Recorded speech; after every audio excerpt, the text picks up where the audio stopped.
welcome terug, back at the table with a new guest. Please introduce yourself. What's your name and what do you do? So my name is Danny Rogers. I'm the CEO and a co-founder of a company called Terbium Labs. We're an information security and data intelligence company located in the United States. Really enjoying being here, getting to talk to folks about business opportunities in security and just generally information security overall. Yeah, and what does your company do?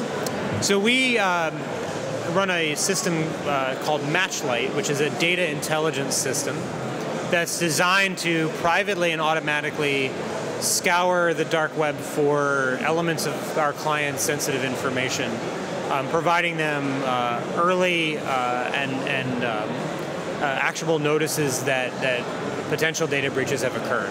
Yeah.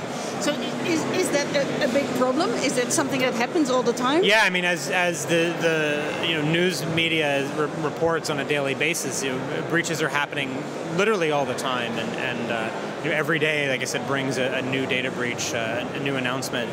And so, in our view, the big differentiating factor for our clients is how quickly they can detect that breach and respond to it and remediate the data loss. And so that's where we come in to help bring that breach discovery time down from the current average of 200 days down to ideally a few minutes. 200 days, you say? Right now, the current average is 200 days between when a data breach occurs and when it's discovered. Really? And it's usually discovered by external third parties like bloggers or journalists.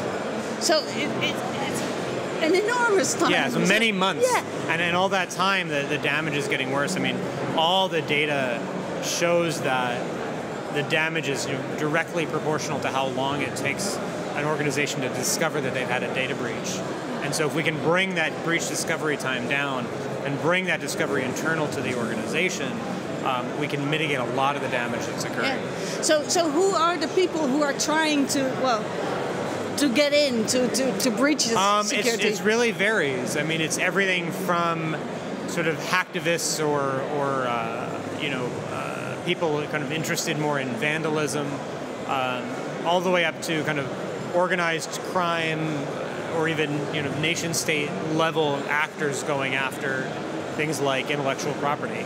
And it really runs the entire spectrum of those threats. And companies need to be prepared to defend against and remediate attacks from all of those different kinds of threats. So it's a very challenging environment right now. Yeah, and what are they trying to gain by it? Well, it depends, right?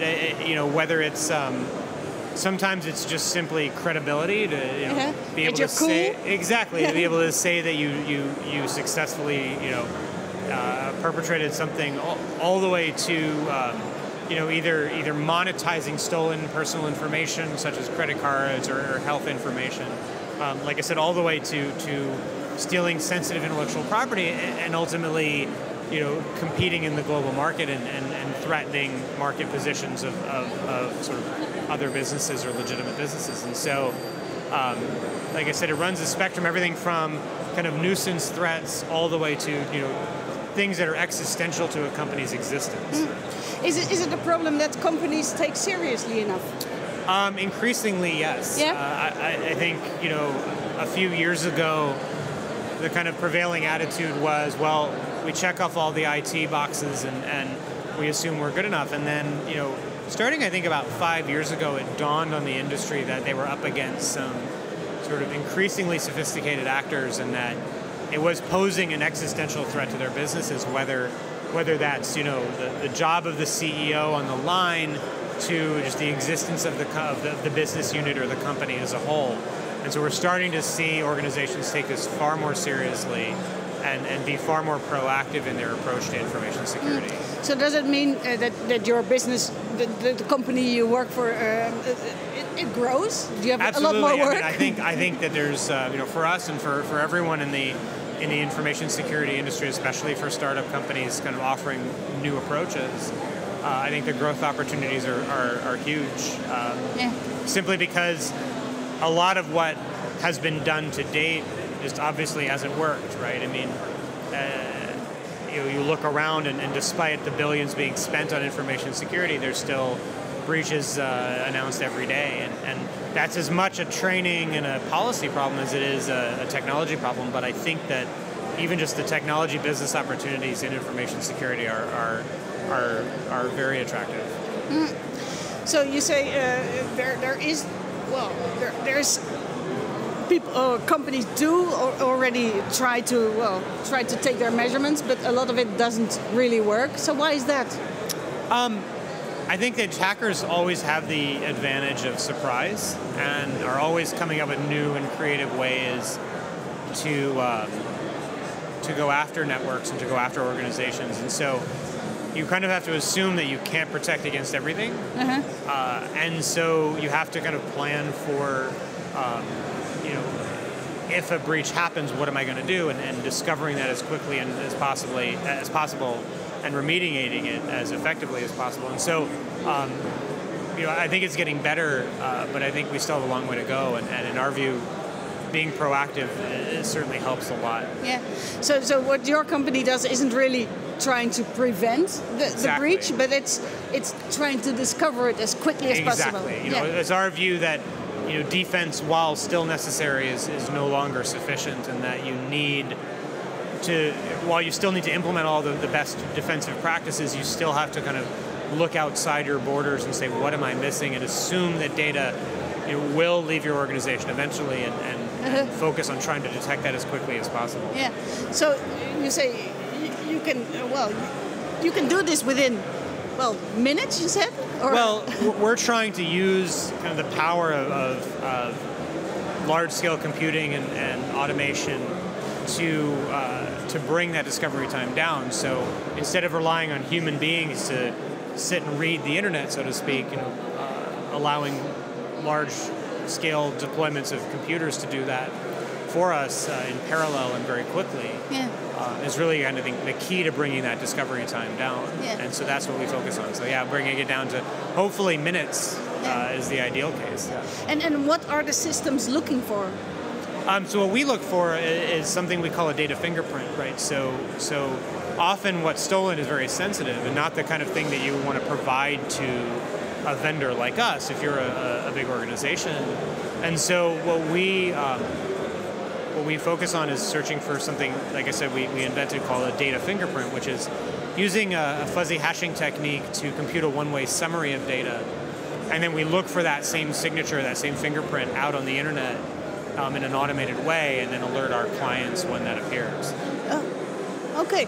So could this also, because it sounds really wonderful when it's done so quickly and when it's discovered so quickly, and I presume it prevents a lot of damage. But could it also mean that privacy of people or organizations is in danger? Or I mean privacy is always in danger when organizations retain large amounts of consumer data or customer data. Our particular technology is designed to achieve that breach discovery without having to increase the attack surface of the organization or put them at greater risk, right? This one-way data fingerprint doesn't actually contain any of the original data and is essentially prevents anyone from recreating the original data. So it doesn't increase the risk profile of our clients by giving us these fingerprints because they're kind of one-way computable.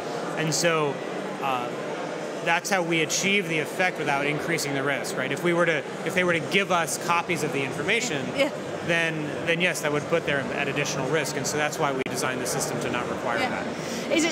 Do you enjoy this job? Is it fun? I think it's really important. I think with all of these data breaches occurring on, like I said, on a daily basis, and one of the points I'm making here at the conference is that really just the trust of the internet as a whole is in jeopardy. And so from our perspective, if we can do something about that, if we can help protect individuals from having their identities compromised and ultimately having bad things happen, if we can help banks prevent credit card fraud, if we can do something about this problem, then it's very fulfilling to me to be able to get to do that. Because you're up against people who are as young as 14 was on the news last night. Yeah. And they seem to be really clever, or is this because the companies aren't aware enough? I think it's a little bit of both. I think, there's some areas of data security that are still very onerous to deploy properly, and it's in a large organization, it's hard to implement these policies. It's hard to properly train your employees. At the end of the day, though, it comes down to, like I said, the attackers have the element of surprise always at their advantage, and there really is no bound or age limit on human creativity, and so there will always be new creative ways to get access to this stuff, and often the generation that has grown up with the technology, from the very beginning are often more fluent in it and more imaginative, and so it doesn't really surprise me that the attackers can be young. I mean, there's that old joke about, on the internet, no one knows you're a dog, right?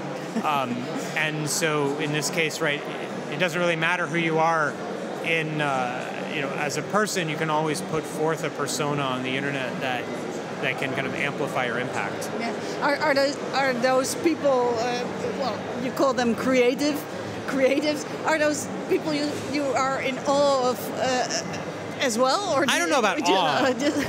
I mean, I definitely understand where they're coming from, and I think often, I think it would be better for the world if people like that put their creativity to better use. Yeah, so you would hire them. I mean, many companies do hire them in the sense that they'd rather them work for them instead of against them.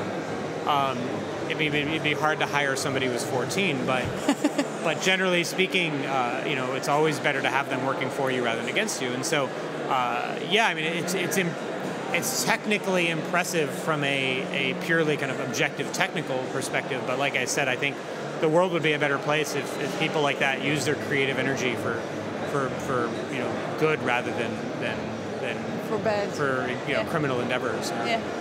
Okay. Thank you very much. Well, thank you very much for your time. I appreciate it.